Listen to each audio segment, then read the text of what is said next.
Phil, this building isn't yours anymore. 6 words. Quiet, precise, sharp enough to split the air open. Travis stood in my doorway like he'd always belonged there, like I was the one trespassing. His hand rested on my doorframe, fingers tapping once, twice. Casual, like a man checking a fence he already owned. His eyes didn't blink. His breath didn't hurry. His voice didn't shake. Mine did. I felt it, that tightening beneath my ribs. The kind that tells a man he's already 2 steps behind a conversation he thought he was leading. 26 years I had walked through that door. Before sunrise, after storms, with cracked knuckles and borrowed patience. And this boy I had welcomed into my family spoke like he was reading from a closing statement. No anger, no hesitation, just clean, dressed-up ownership. He shifted just enough to block my view inside. I caught a glimpse. A toolbox on the floor, a locksmith drilling quietly like I was background noise, like this wasn't my life's work. I opened my mouth. He raised one hand. Your daughter signed it over, he said. Everything is legal. Everything is done. The ground tilted.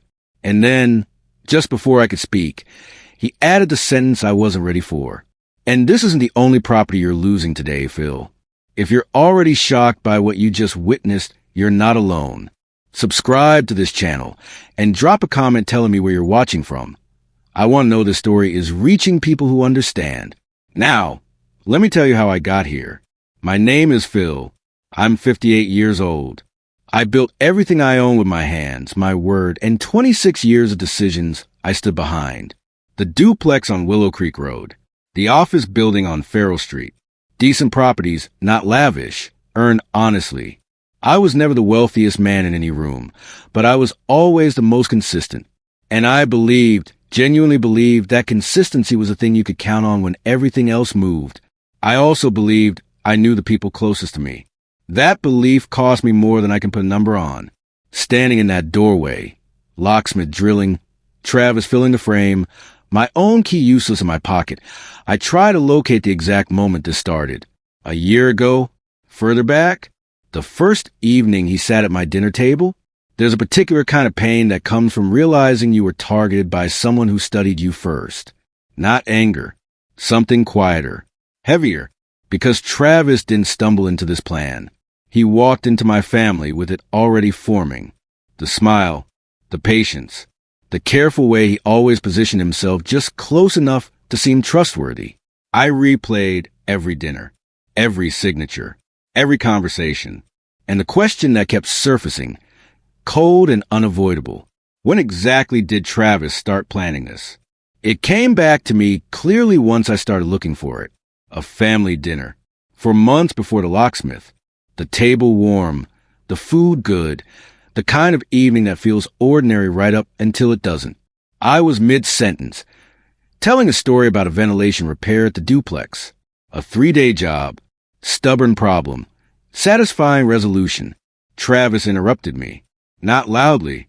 Not rudely. Just precisely. Actually, Phil, he said with a patient smile, it was the drainage block. You told me that yourself last week.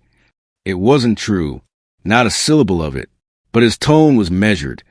The gentle correction of a man who expects to be believed. I felt my daughter glance at me, then at her plate, then away. I paused. Opened my mouth to clarify. He was already talking again, filling the silence I'd left, redirecting the table's attention with the ease of someone who had done it before. Maybe often. The dinner moved on. But later, after the plates were cleared and my daughter was rinsing glasses by the sink, Travis leaned close to her and whispered something behind his hand. She looked up briefly. Then her eyes dropped. She didn't look at me again that evening. I told myself it was nothing. It wasn't nothing. 2 weeks later, a second dinner, this time with extended family. My cousin, loud and opinionated, filling every corner of the room. His friends. A full table. The kind of gathering where impressions matter. My cousin asked how the duplex renovation was going. Before I finished drawing breath, Travis laughed and dropped his arm around my shoulder like I was fragile. Phil means well, he said warmly, but he nearly flooded the downstairs unit last week. Didn't you, Phil? Polite laughter around the table. My cousin's eyebrows lifted with exaggerated sympathy. None of it had ever happened. I looked at my daughter. She stared at her glass, said nothing, didn't correct him, didn't defend me, didn't even shift in her seat. She sat perfectly still, the stillness of someone who had been coached to stay quiet. Something structural cracked inside me right there. Later, as the gathering wound down and people scattered the porch, one of my cousin's older friends touched my elbow and pulled me a step aside. His voice was flat, certain. "You should watch that man," he said. "What do you mean?" I asked. He just shook his head slowly, like a man who had seen this kind of thing before and knew that warning people rarely worked. He walked away before I could push for more. I should have followed him. The memory arrived the way the worst ones do, not gradually, but all at once, with the force of something that had been waiting. A Tuesday afternoon, rain against the office windows. Travis appearing mid-afternoon with a folder tucked under his arm, and that soft, "Let's keep this simple" smile he always deployed when he needed something from me. He set the papers down in front of me, already completed, every field filled in, and placed a pen on top. "Routine maintenance insurance for the duplex," he said. "Standard renewal." I filled everything out to save you the time. I was tired. I'd come off a long repair day. He was family. I signed where he pointed. Didn't read a clause. He thanked me, folded the papers, and left. Well, I didn't register until I was standing outside my building watching a locksmith drill into the lock I had installed with my own hands. Travis took the only copy. There was no duplicate for my records. No confirmation sent to my email. Nothing left behind at all. I had handed him a signed document and received absolutely nothing in return. And in that moment, standing on my own property as a stranger, the sound of drilling behind my son-in-law's shoulder, that Tuesday came back to me in full. He hadn't saved me time. He had used it. The withdrawal didn't arrive loudly. It seeped in, the way cold does through a gap you never thought to seal. First, my daughter stopped returning calls the same day, then the same evening. Her text shortened to single words, then punctuation marks standing in for full responses. Then nothing. 2 complete weeks of silence from a person who used to call me every other day. I called her on a Thursday afternoon, desperate enough that I stopped caring how it looked. Travis answered. His voice was smooth. Practice. The tone of a man who had been waiting for this exact call. "Phil, she's too stressed right now dealing with your mistakes." Mistakes. He didn't specify which ones. He never specified, because a fog of accusation was the whole point. Something shapeless. Something with no edges to argue against. "Give her some space," he added. "For everyone's sake." He ended the call before I could respond. I sat in the kitchen staring at the phone. Not at what he said, at what followed. She never called back. Not that evening. Not the next morning. He had spoken for her, and she had allowed it. I drove to the duplex the next day to think clearly, to find steady ground. That's when I discovered the locks had been changed. On a building I owned. A key I had carried for 19 years no longer worked. The key didn't fit. I stood on the front step of a building I had owned for 19 years, pressing a key against a deadbolt that had been replaced without my knowledge or consent. New hardware.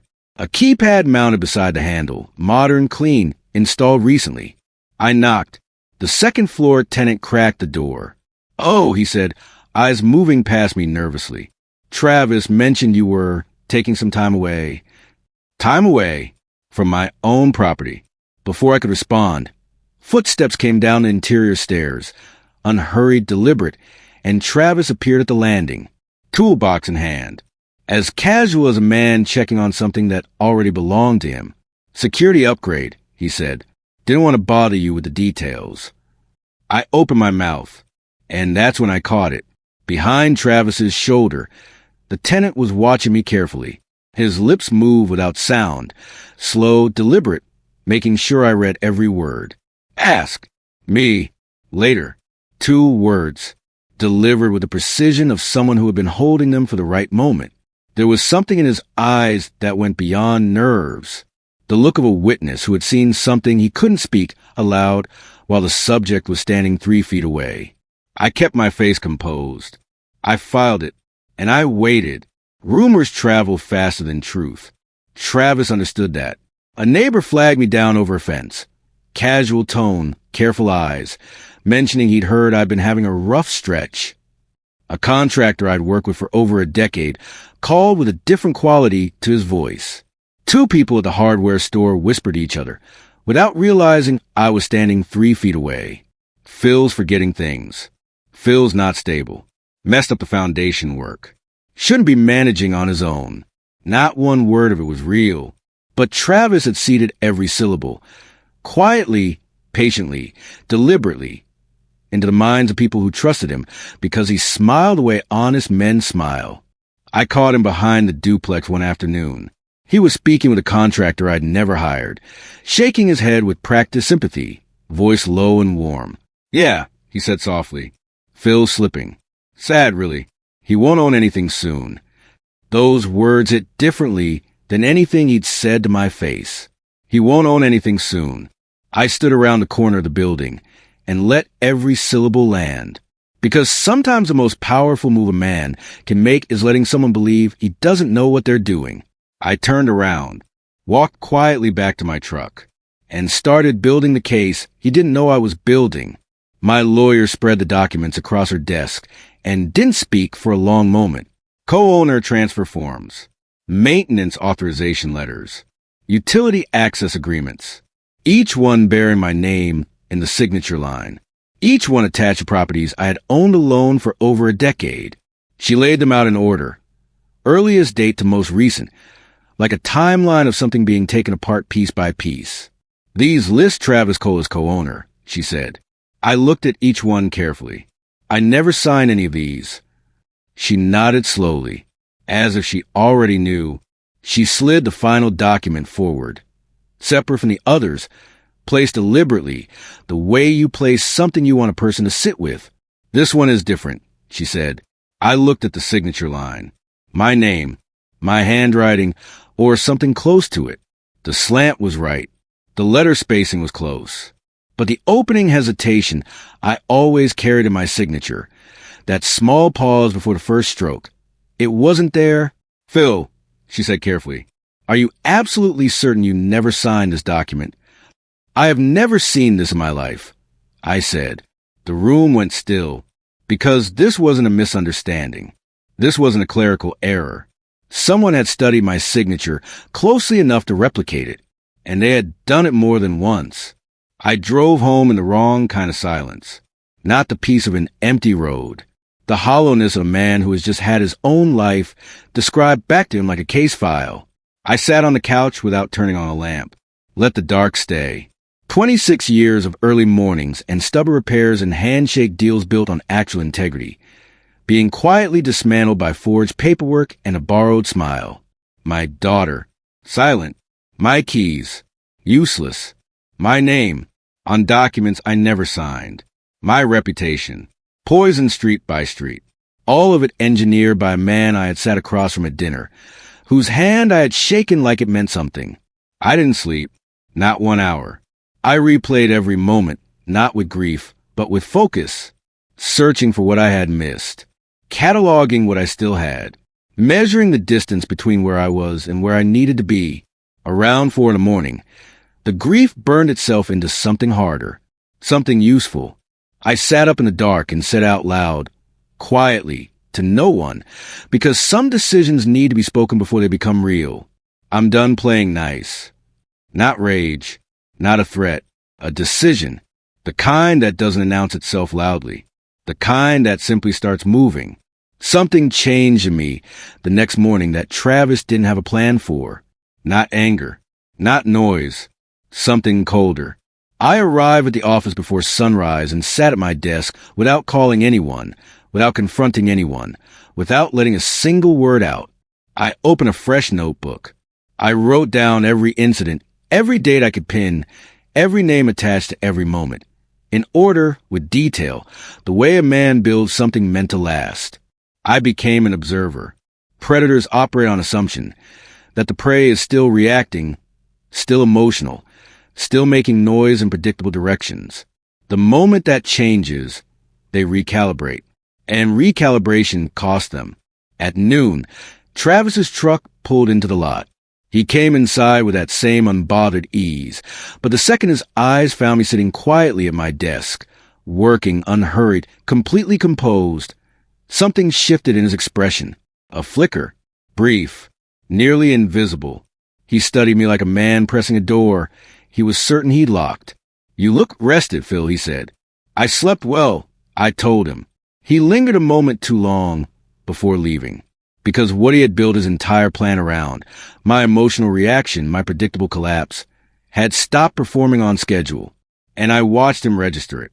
He didn't know what I'd found yet, but he felt the shift. The bottom drawer of the oldest cabinet in my office groaned when I pulled it open. It hadn't been touched in months. That was exactly why I opened it. 26 years of paper records. Leases, deeds, maintenance logs, original contracts, boring enough to be invisible to someone moving fast. Someone who might overlook a drawer that stuck and assume nothing important lived there. I spread the original duplex paperwork across the desk and compared it point by point against the copies my lawyer had flagged. The dates didn't align. 2 clause numbers had been shifted, and 1 page was missing. Not misfiled, not slipped behind the drawer. The surrounding folders were intact. The tab was still labeled. But the founding ownership document, the specific page that established sole ownership and made every transfer claim in Travis's paperwork legally indefensible, had been physically removed.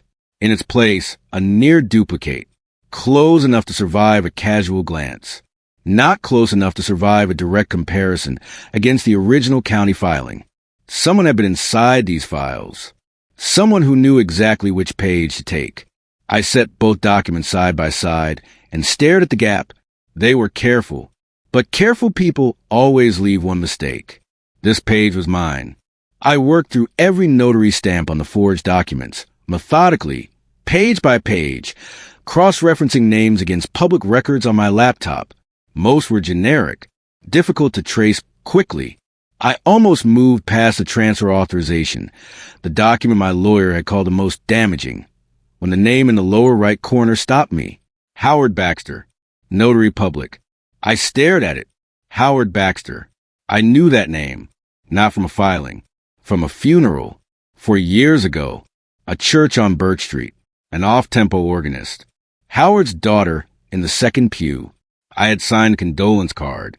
I had shaken hands with people I barely knew, because that is what you do when a decent man dies. Howard Baxter had been dead for 4 years. And here was a stamp, cleanly inked, perfectly pressed, on a document dated 18 months ago. This wasn't careless forgery. This was a calculated choice. A dead notary cannot deny his own seal. He cannot appear in a courtroom. He cannot contradict a filing. Someone selected Howard Baxter, specifically, because he was gone. They were certain I would never look this closely. I photographed every stamp on every document. Then I drove to the county records office and pulled the death certificate. Howard Baxter, deceased, 4 years prior, sitting in my truck in that parking lot. I understood for the first time exactly how deep this had been constructed. He opened the door before I finished knocking. No hesitation. No surprised expression. Just a step aside. The movement of a man who had been waiting for this visit and had already decided what he would say when it came. "You said, ask me later," I reminded him. "Yeah," he said quietly. "I figured you'd come." He sat on the edge of a chair, elbows on his knees, voice kept deliberately low. 5 or 6 months ago, he had seen Travis enter my office building. Not the duplex, the office on Farrell Street. Arriving with a key.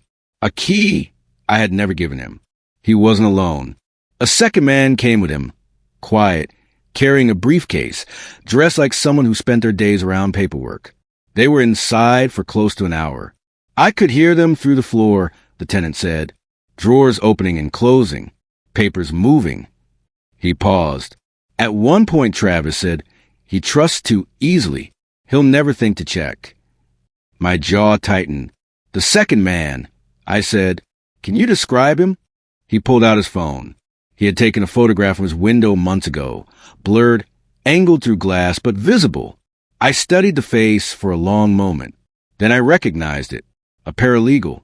From a law firm I had used years ago for a property deed filing. Someone with archive access. He didn't come alone. If you're still watching this, please subscribe, because somehow it gets even worse from here.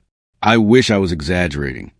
I found it by accident, tucked between two insurance statements, the kind of envelope a person discards without opening, because it looks like every other bill, but the name on the front was wrong.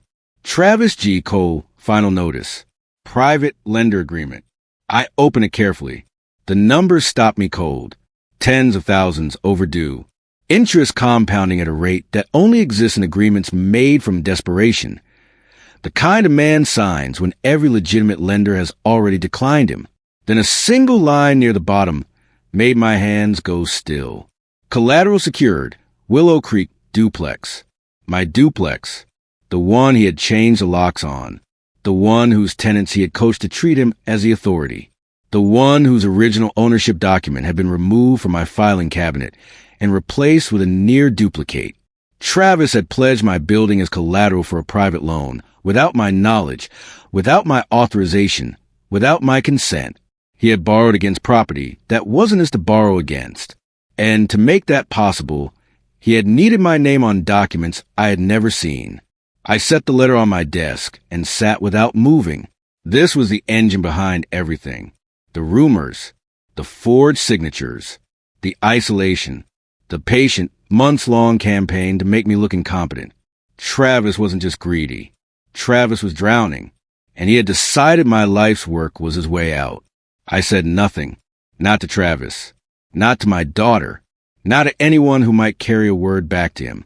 I watched him move through the following days, crossing paths with me at the duplex, stopping by the office on small pretexts, and I gave him nothing. No reaction, no confrontation, no visible emotion, just a man going about his work. So Travis did what men who need confirmation always do. He gloated harder. He spoke louder in front of tenants, answered maintenance calls I hadn't redirected to him, left his truck parked in front of the duplex like punctuation. He was filling the silence I had left, not because he was confident, but because silence for me made him nervous, and noise was how he managed that. And then, on a Wednesday morning, an envelope arrived, hand-delivered, no return address. My name in thick, deliberate ink, pressed hard, like the sender needed the words to be permanent. I opened it at my desk with the door closed. Inside, a single photograph, printed on plain paper. My documents, spread across a table I didn't recognize. And in the corner of the most critical page, barely visible, easy to miss unless you were looking, was a missing ownership sheet that had been removed from my filing cabinet. Someone had photographed it. Someone had sent it directly to me. The wood grain table, in the photograph, the edge of a frosted window with initials stenciled in reverse. A firm name, the word associates visible beneath the glass. I had seen that window before, years ago.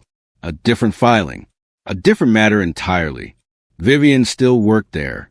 Sharp, methodical, the kind of attorney who noticed things other people moved past without stopping. We hadn't spoken in 3 years. But she had sent this, quietly, without a phone call, without a name on the envelope. She met me with a firm handshake and eyes that skipped all pleasantries. I should have reached out sooner, she said. I wasn't sure how much you already knew. She laid 5 documents in a row across her desk, highlighted sections, circled dates, signature comparisons printed side by side, the dead notary stamp circled in red. Whoever built this was confident, she said, but not professional. A professional wouldn't reuse a deceased notary seal. That's the mistake of someone who assumed they'd never be examined this closely. Then she opened a second folder. 2 other names, different properties, different institutions, but identical language, identical stamp, identical signature approach. I looked up. Travis did this to other people? She chose her words carefully. Every document traces back to one originating source, she said. And Phil, you need to understand something. She folded her hands. You are not the only victim. Vivian prepared the legal threat documentation over the following 2 days. Travis received notice on a Friday morning. I watched him from across the hallway of the county property office. He didn't know I was there. His phone rang. He answered with his usual composure. And within 15 seconds, something behind his eyes began to miscalculate. His posture didn't collapse. His voice didn't crack. But the ease, that particular effortless ease he carried like a second skin, fractured at the edges. He recovered quickly, smiled at the woman at the counter, signed something, left, but I had seen it. That night, around 2 a.m, I drove past a duplex. I cut the headlights before turning down the back alley. A dim light in the office window caught my eye. I parked silently, moved along the building's edge, stopped at the glass. Travis, sweatpants, hair disheveled, one hand braced on the desk. He was feeding papers into a portable shredder, rapidly, without his usual composure. He stopped every few passes to check his phone. His jaw was locked. His breathing was visible even through the glass. He knew the ground was shifting. He didn't know how far. I watched him shred 3 full folders before I turned and walked back to my truck. Let him destroy the copies. I already had the originals. She knocked just after 7 a.m. I opened the door, and the person standing there barely resembled the composed, guarded woman I had seen standing behind Travis in my doorway weeks earlier. Her eyes were raw. Her hand shook around a stack of papers pressed against her chest like something she was afraid to set down. My daughter. She stepped inside without speaking and sat at the kitchen table. Then, one at a time, she laid the papers out. Bank statements she had never been shown. Accounts she hadn't known existed. Withdrawals dated across 6 months. Purchases, cash transfers, amounts that didn't match any version of the household finances she thought she understood. I went through his things, she said quietly. Something stopped feeling right. It's been wrong for months, and I kept telling myself I was imagining it. She looked up. He made me sign something 3 months ago. He said it was tax documentation. He said you already knew. He said it was routine protection for the business. Her voice cracked. I didn't read it. Dad. He said it was routine. There it was. The same move, the same language, the same architecture he had used on me. He had run the same play on his own wife. She pressed her hand over her mouth. And then she said the sentence that changed everything. Dad, what did he actually make me sign? Vivian filed a motion at 9:17 a.m. Everything went in together. The dead notary analysis, the signature comparison report, the private lender correspondence, the tenant's written statement. The paralegals documented access to the archive, and a photograph of the missing ownership page. Every piece assembled into a single, coherent, legally airtight package. I was sitting in the courthouse hallway at 9:44 when Travis's phone rang. He was 12 feet away, waiting on a separate matter, and hadn't registered me yet. I heard enough. The private investor, the man who had extended tens of thousands to Travis based on a representation that the Willow Creek duplex was unencumbered collateral, had been notified that morning that the collateral did not legally belong to Travis Cole. He wanted every cent returned. Immediately, Travis's voice lost its shape. He turned to find the nearest wall, pressing his free hand flat against it, head down, breathing through the conversation in short, controlled increments. Then he looked up and saw me. I didn't move, didn't speak, just looked at him the way a man looks when words have finally become redundant, because the evidence was already doing everything language could. He had spent a year building a structure designed to erase me entirely. It had taken Vivian one morning to file the foundation out from under it. The courtroom was small and unremarkable. The kind of room where genuinely consequential things happen without any theatrical backdrop. Travis sat at the respondent's table with an attorney I didn't recognize. Composed, jacket pressed, the posture of a man who had decided that confidence was itself a legal argument. My lawyer presented the dead notary evidence first. The judge examined the stamp, the death certificate, and the filing date without expression. The room was quiet. Then she looked up over her reading glasses at Travis's attorney. Counsel, she said evenly, how does your client explain a notarization dated 18 months after the notary's documented death? Travis's attorney started speaking, lost a sentence, started again, and the room shifted. Not loudly. The way a building shifts before the visible damage. Something structural, something underneath, something you feel before you hear.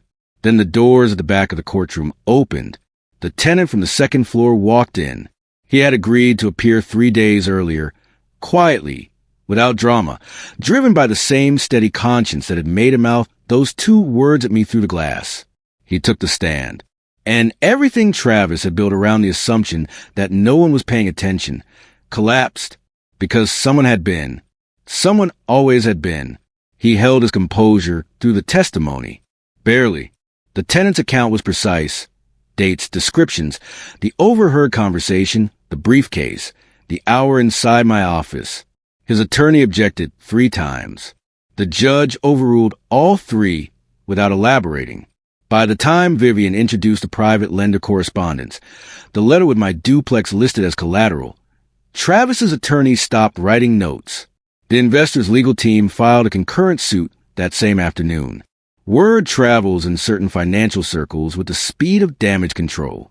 The court ordered an immediate reversal of the Willow Creek duplex transfer and a hold on the Farrell Street office pending full forensic review. Travis stood when the ruling was read. His attorney put a hand on his arm. He sat down. After the session broke, I watched from across the corridor as he tried to reach my daughter by phone. She didn't answer. He tried twice more. Then he put the phone in his pocket and stood in the middle of the hallway, people moving past him in both directions, looking for first time like a man who had run out of moves. The investor's attorneys arrived at 3 that afternoon. The marriage, already fractured beyond what either of them would say aloud, was finished before the week was. The court date for the full fraud referral was set for 42 days out. Travis had nothing left to negotiate with. It moved fast, the way a carefully constructed thing always does once the first beam fails. The law firm that had employed the paralegal conducted an internal audit within 10 days of the court filing. His access logs confirmed what the tenant's photograph already suggested. He was terminated and referred to the state bar. His cooperation with the investigation, which came quickly once his own exposure became clear, filled in the remaining gaps in the document trail. Travis lost his position at his employer within 2 weeks. The details circulated the way professional reputations unravel, not through announcement, but through silence, through calls that stopped being returned, through opportunities that quietly closed. I didn't seek any of it out. I didn't have to. On a Thursday evening, my phone rang. Travis. I looked at his name on the screen for a long moment. He called twice more over the following days. No voicemail, just the calls themselves. The last language available to a man who had used every other kind. I didn't answer. Not from bitterness. From clarity. There was nothing to say that the court record hadn't already said more precisely. On the 4th call, I turned the phone face down on my desk and went back to the lease renewal I'd been reviewing. Some conversations end not with a final word, but with the quiet decision not to give one. The day I walked back into the Willow Creek duplex with my own key, a copy cut from the original I had retrieved from county records, felt different than I had imagined it would. I expected relief, maybe something close to triumph. What I felt instead was quieter than that. The tenants had heard through channels the way tenants always do. 2 of them were in the hallway when I came to the front door. The older woman from the first floor, the one who had lived there for 11 years and still brought homemade bread to new residents, started clapping. Slowly at first, then the young man from the second floor joined her. He gave me a nod. I gave him one back. No speeches. No ceremony. Just a building. The same creak on the 3rd step, the same late afternoon light through the landing window. I walked the length of both floors the way I used before anything else arrived in the morning, checking, noting, present. Then I went to my office. I sat at the desk, set my key on the surface in front of me, looked at it for a moment. Then I noticed the envelope. It had been slipped under the door, white, plain, sealed, placed there deliberately for me to find when I returned. My daughter's handwriting on the front. I held the envelope for a long time before opening it, not from reluctance, from something closer to respect for the weight of what it probably contained. Inside, 2 handwritten pages. Her handwriting, not the rushed, frightened version from a note she had sent weeks earlier, but the careful version, the version she used when she meant to be precise. She wrote about the months leading up to everything, how Travis had introduced each piece gradually, a small criticism here, a corrected story there, a suggestion that I was struggling, that she needed to help me transition, that he had my best interests in mind, how she had wanted to believe it, because believing it was easier than examining it. She wrote, I told myself I was protecting both of you. I know now I was just protecting myself from having to choose. She wrote that she had spoken with a counselor, that she was not asking me to respond quickly or to forgive on any schedule that wasn't mine. She wrote, I know what I cost you. I'm not asking you to forget that.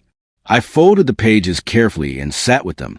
Then I looked out the window at the building, my building, the late light crossing the brick the same way it had crossed it every evening for 19 years. I picked up a pen. I wrote her back. 3 sentences. Honest ones. Because peace doesn't come from taking something back. It comes from knowing it was always yours. If this story resonated with you, please hit the like button, subscribe to this channel, and share it with someone who needs to hear it. Drop a comment below telling me, what would you have done in my situation? I read every single one, and your perspective matters to me.